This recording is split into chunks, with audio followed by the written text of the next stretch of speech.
You know what? With permission of the one individual who's been here, we just did one paragraph. We're going to do it over very quickly. Perik Asiri, the 10th chapter, Hilchos Avodas Kechavim, the laws of idolatry and idol worshippers, and we're now continuing in the laws of how to interact with them. So since we're only one paragraph in, let's start Halacha Aleph.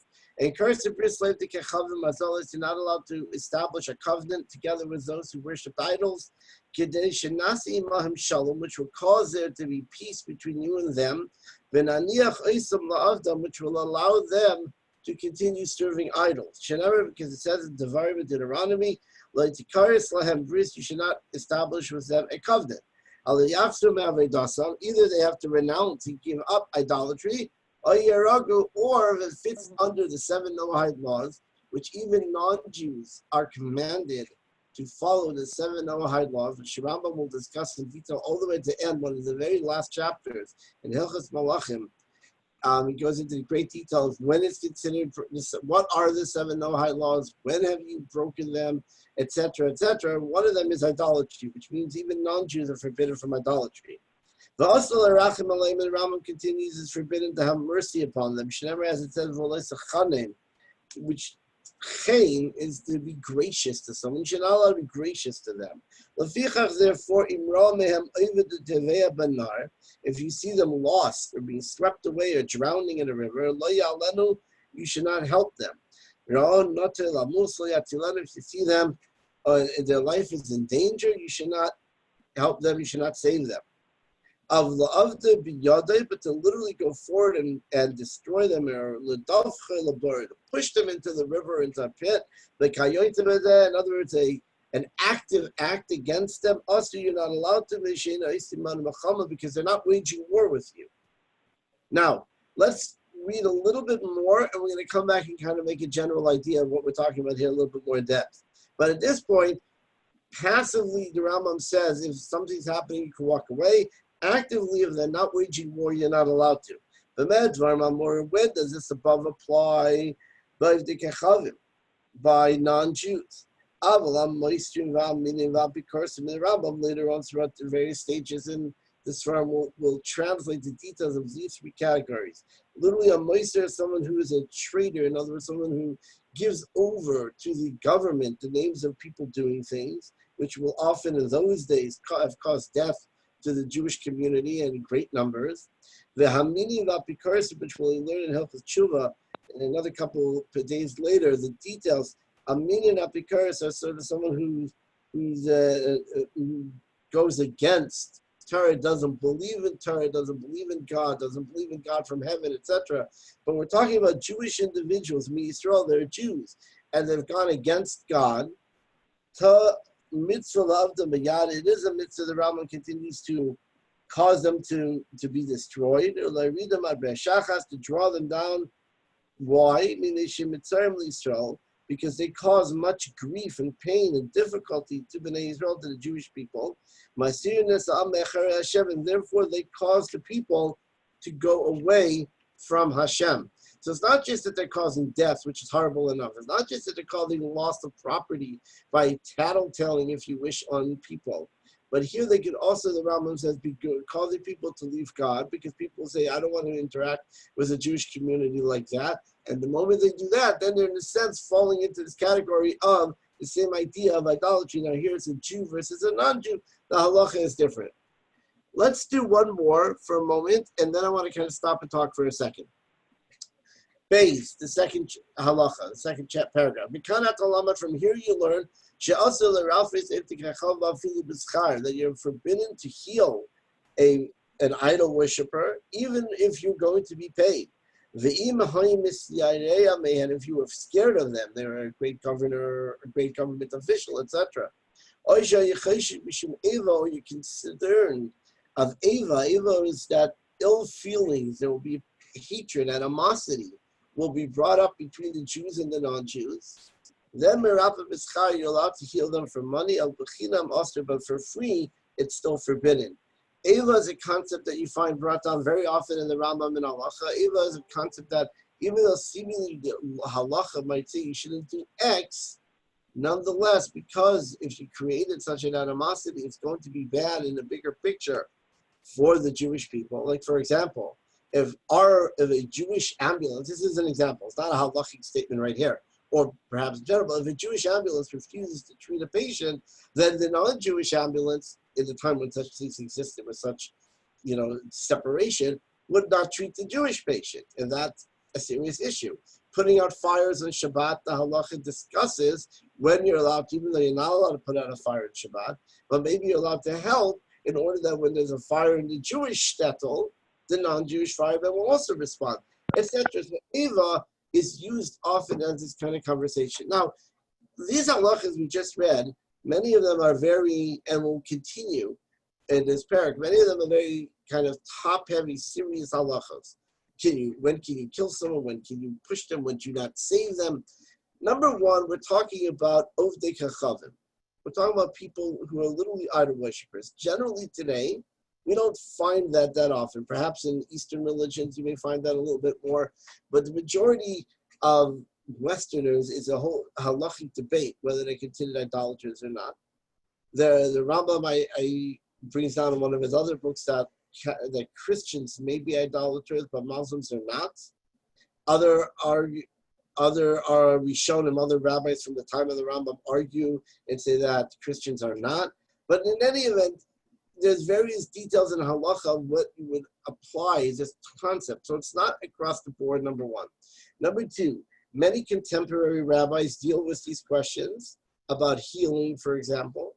A Jewish doctor in a hospital and a non-Jewish patient comes in. Do you know who they are? Do you have to look into who they are? What do you do? And more so, this is a discussion later on the laws of Shabbat. You're not allowed to desecrate Shabbat for certain things. So if I'm not allowed to do X, I'm not allowed necessarily to desecrate Shabbat. So how do I deal with this practically? And many, many contemporary rabbis in Israel, and this again, not the time or place for a long discussion, have dealt with this and have allowed many things to happen based on the opinions that maybe not people are not idolaters today. Maybe it's Ava, as we mentioned, this concept of working together, and for a number of other reasons. So the average doctor sitting in a hospital in Israel will treat any patient, an average doctor anywhere, not just in Israel. Let's just give you an example of a Jewish state kind of an idea, have already dealt with these concepts in a very practical way. But this is not dealing with your practical interactions, let's say, with your neighbor who may not be an idolater in any sense of the word. So that's just kind of a conversation around this parak and others to put a little context as well. Let's continue. For Ger Toshav and a Ger Toshav. Who is a Ger Toshav? A Ger Toshav was a person who lived, a non-Jewish person who lived in Israel. We'll learn a little bit more about it soon at the end of the chapter. And he accepted upon himself the 7 Noahide laws, which are not the 613, obviously. But one of them is, I will not worship idols, and I will listen to authorities, I won't kill, I won't steal, etc. I won't curse God, blasphemy, I won't cruelty to animals, you're not allowed to do. Those are generally 7 basic laws, bedrocks of society, if you wish. And the Ger Toshav is a non-Jew who moves into the Jewish community at the time, as we're going to learn soon, when the Jewish kings, like King David, King Solomon, Shlomo HaMelech, David HaMelech, etc., was in charge, and it would be run according to halacha. And he says, I accept to live here. I don't want to convert, but I want to go ahead and say, I will accept upon myself the 7 Noahide laws. Such a person, the Rambam says, since it's a mitzvah to take care of them, then you can even heal them for free, because you have to take care of them. And we're going to learn more about the Ger Toshav on the next page or two. 3. We're not allowed to sell to idolaters homes or fields in Israel. With Syria and Syria, but not fields. In a minute, we're going to explain to them why. We'll explain why fields. Generally, Syria, as we call it, was an area that they say that was conquered by David HaMelech, but did not become actual Israel. Some say the Rambam uses the term later that's the area between Israel and the Euphrates River, which almost goes up to Iraq probably. So the area between Israel and Iraq, which was conquered by King David, but he did not give it the same holiness of Israel, yet it became part of Israel proper under him. And so those lands in Syria, you're allowed to sell them homes, but not fields. You're allowed to rent homes in Israel, Of a large Yasser Shchuna, as long as they don't make a neighborhood. And a shchuna, a neighborhood, means 3 homes. So you can't rent 3 homes together in the same cul-de-sac, if you wish, because that considers their own little neighborhood. They must give lahem sados, and you can't rent to them. It's forbidden to rent fields. Over Syria, must give lahem sados, but in Syria, as we said, you are allowed to rent fields. And the Rambam asked the obvious question: why were we stricter about a field? And he said, because there's 2 things happening here. When I rent a field to a non-Jew, I'm mafkia min ha-maisros. I've been removing from that field all the laws of tithe. The laws of tithe were what supplied and supported poor people in Israel, supported the Kohanim and the Leviim, who did not own property, but they received tithe through Truma, Meiser, etc. As well, God willing, making our journey through Rambam, we'll learn all the laws regarding that. And if a non-Jew has a field, he doesn't have the mitzvah of doing that. So suddenly, if I rent them lots of fields, right, they're going to now lose that support of the poor and of the Kohanim. But notice, the second issue is Noisam Chaniya Bakarkri, give them a dwelling place in our land. And we're going to learn about that a little bit more in the next halacha of what's the story with that. And he continues, it's outside of Israel, you're allowed to sell them a home in a field. It's not our land, it's their land. So when coming into that land, you own a property, you're allowed to sell it. Interesting, Shulchan Aruch does say that at the same time, you should perhaps not sell 3 homes together as this community idea. And as the Jewish communities were often fleeing their neighborhoods, that halacha was often quoted. You know, and then some of you may remember it perhaps better than I do during the 60s when lots of New York and New Jersey fled and moved on to the suburbs. So there were many who left Brooklyn. And the Rebbe, for example, many other rabbis in the neighborhood said, according to the halacha, that we're not allowed to just flee the neighborhood, which is why Crown Heights and some in Borough Park and some of the other neighborhoods remained strong in where they were, while a number of the other outlying neighborhoods people just left. But in any event, the Rambam is saying that you're allowed to outside of Israel. Dalit. Even in a place where we're allowed to rent homes to idolaters. The Rambam is continuing, perhaps you should rent them to live in it. Why? Because then what's going to happen, they're going to move in and they're going to bring their idols with them. Whenever the verse tells us again in Devarim, where many of these halachas are discussed, and you're not allowed to bring, to'eva is a term for an abomination, for an idol, into your home. But I can rent them a warehouse. I can rent them in an industrial type of a setup, because that they're not necessarily moving in with their idols. The Rambam continues that you shouldn't sell them fruit or produce or wheat, which is still attached to the ground. In other words, it's not been taken off its tree or its stalk, etc. But you're allowed to sell it once it's been harvested already. Or you can sell it and say, this is ready to be harvested. You can buy it and you have to harvest it. And there's this commentaries comment, the Rambam was concerned that once you sell them something that you have to wait around until the next harvest, then they're becoming a little bit too much at home in a sense within the land. Now, why do we forbid to sell them this land or things attached to the land in general, and the homes and all that we've been talking about? Because it says, you should not, again, as we said, chen is from a gracious. You shouldn't be gracious to them. And the sages understood that to mean Chaniya could also be a resting place. So we say, it's around all of Chumash, they use the term Yachanu, where the Jewish people rested. Yachanu, they rested. So the sages are using this word Chaniya, to say that we shouldn't have a resting place in the ground, meaning they shouldn't own property where they're settled. Because if they don't own ground or real estate, then it's just temporary.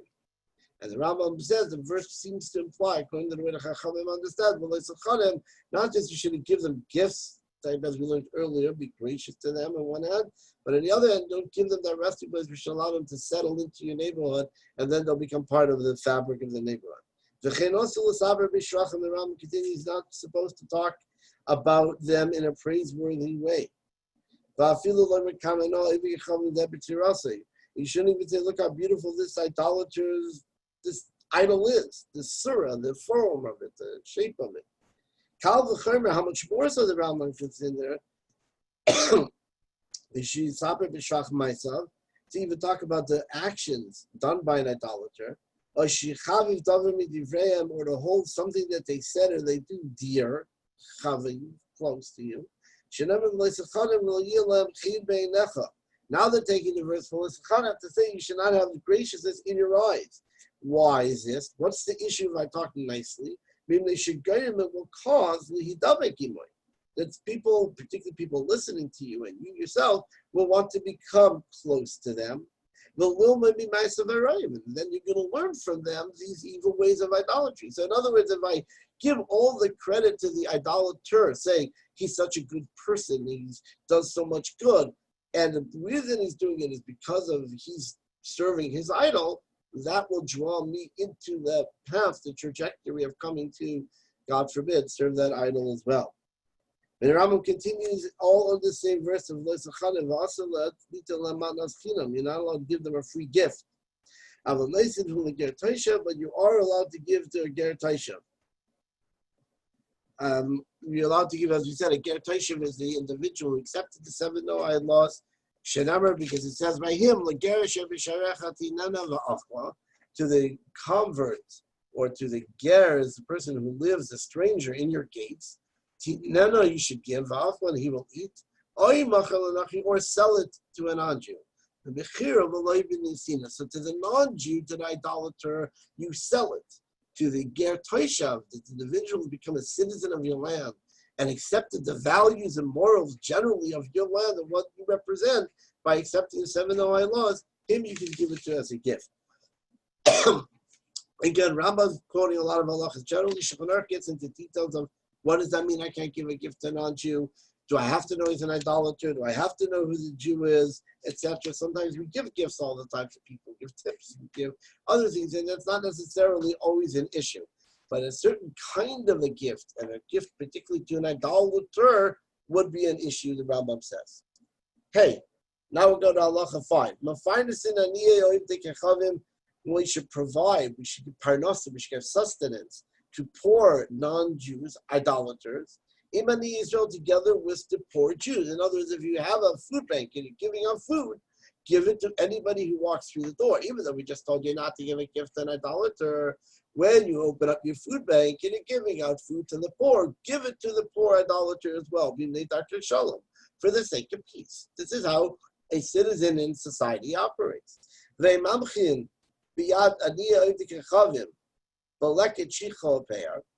We're talking about some of the laws that happen in a field. I mentioned tithe, but other ones are leked, chicha, peah. Leked is the things which are left, which if a bushel falls, a shikha, I left it behind, or pay as a corner of the field, I wasn't allowed to cut it. Again, the details of these 3 agricultural-based mitzvot of giving to the poor will be discussed later on in Hilchot Matnat Aniyim and the laws of the gift to the poor, which the Rambam will share with us all the details later on. But in short, when you're in the field, there are certain things you had to always make sure were left behind, and the poor had the full right to come pick it up on their own.